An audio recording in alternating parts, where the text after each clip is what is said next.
How to create wealth investing in real estate. It seems everybody's doing it these days, right? And you want your piece too. Well, I like your style. So let's dive in and I'll show you how. You ready? Let's go.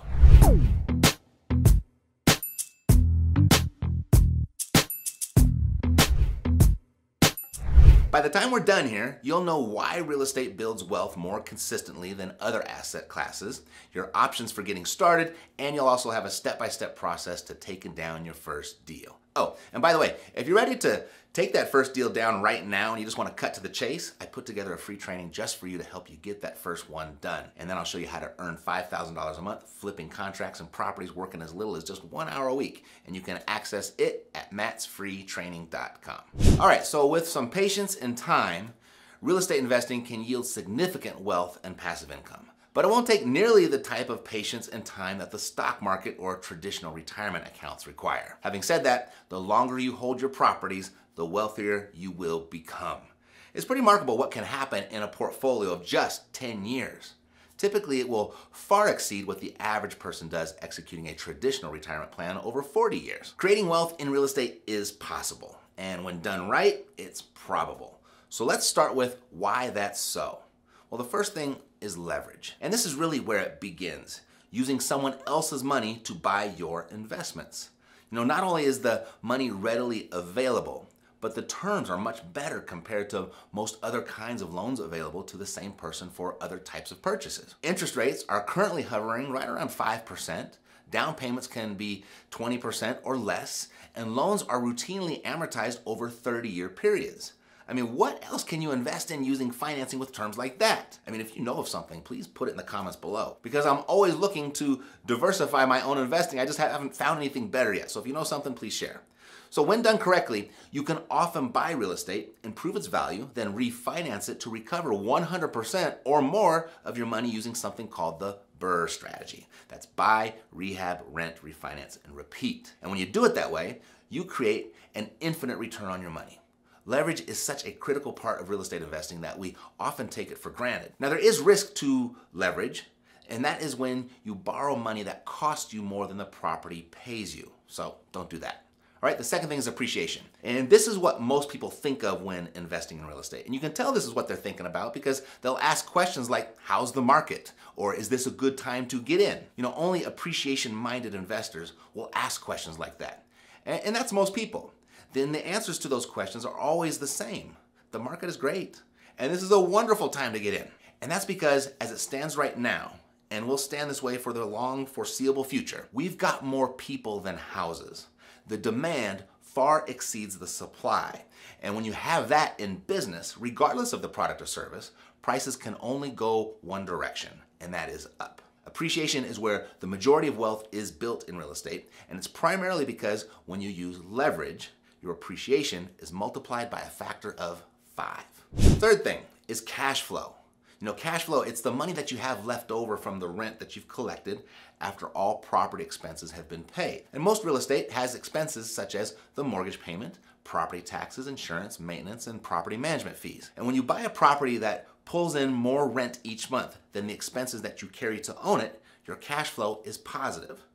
That leftover money each month goes right into your pocket. And it's this part of real estate, the cash flow, that enables people to quit their 9-to-5s and live off of passive income. It's how they escape the rat race and retire early. Next, there's depreciation. Now, even though it doesn't sound great after talking about appreciation, I get it, the name can be deceiving. But depreciation is not the value of your real estate dropping. It is actually a tax deduction the IRS code grants you for the normal annual wear and tear on your properties. And this significantly reduces the tax burden on the money that you do make, giving you another reason as to how real estate builds wealth. Next is amortization. And this is rarely discussed. It's extremely underrated. And it happens to be my favorite thing about investment grade real estate. You see, when you take out a loan to buy real estate, you got to pay it back, right? And if we're talking about the home that you live in, it's you that's making those payments. But if we're talking about an income property, it's your tenant that gives you the money each month to make that payment. And traditionally, after 30 years, you own the property free and clear. And you didn't even buy it. Your tenant bought it for you. That's why it's my favorite thing about real estate. Next, forced equity. Now, this almost sounds illegal, doesn't it? I assure you it's not. Forced equity is a term used to refer to the wealth that is created when an investor does work to a property to make it worth more. Unlike appreciation, where you are at the mercy of the market and factors that you can't control, forced equity allows investors to make improvements to property that increase their value, thereby forcing equity. The most common form of forced equity is to buy a damaged or out-of-date property and fix it up by adding new appliances, new flooring, cabinets, countertops, or even adding square footage. When it comes to multifamily properties, you can force equity by simply cutting some of the building's costs, like the trash service, like gardening, pool cleaning, or you can force equity by raising rents. Even raising rents, just $25 per unit per month, can have an exponential impact on a property's value.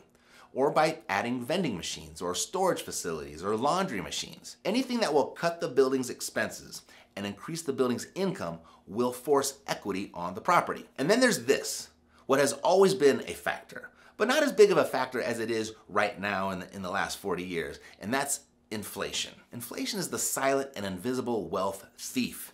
It's the hidden tax that we all pay for rampant government action. And as non-real estate owners watch their buying power shrink during times of inflation, real investors watch their buying power grow. In today's time of runaway inflation, it's really quite extraordinary why more people aren't taking the steps necessary to own as much real estate as they can. Gold was once considered to be an inflation hedge until it was proven in 2001 to be so easily manipulated in the market. So really, our strongest weapon against inflation is real estate. And here's how. In real estate, your biggest expenses like the mortgage and the property taxes, they're fixed for the time that you own your property.